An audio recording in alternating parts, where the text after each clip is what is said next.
What is Demotic? This is often the first question that I get asked when I tell people what I do. Little do they know, Demotic was one of the most important and influential languages in the world. It was used in Egypt between 7th century BC and 5th century AD, and during that time, it was used to document everything, just like the English language. So for my thesis, I've chosen to look at a single category of Demotic texts, and that is Demotic stories. Because I believe that storytelling is universal and timeless. I mean, look at what we're doing now.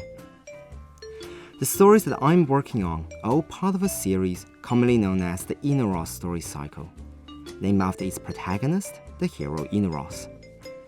Within these stories, we have power, seduction, romance, the first instance of female espionage, and obscenely large griffins.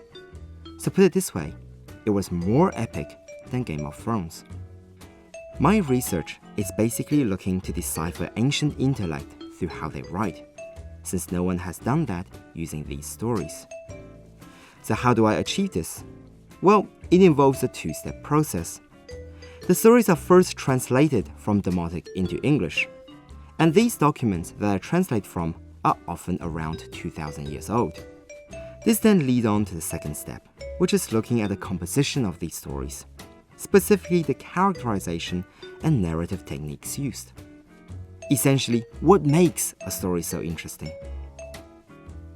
Now, this approach allows us, as modern readers, to get a glimpse of ancient ideology and mentality, such as their view of time, of their environment, of human interactions, and much more.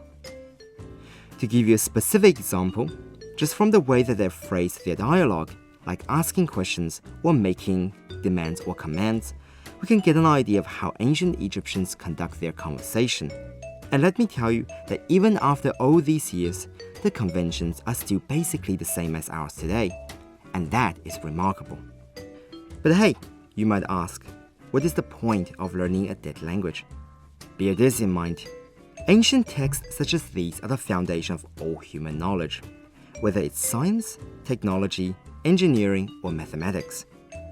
Unfortunately, the number of people who can read these ancient languages are dwindling. I myself, for one, am the only person actively working on Demotic in the entire Southern Hemisphere. Yet there are thousands of Demotic texts still left unread, and even more underanalyzed.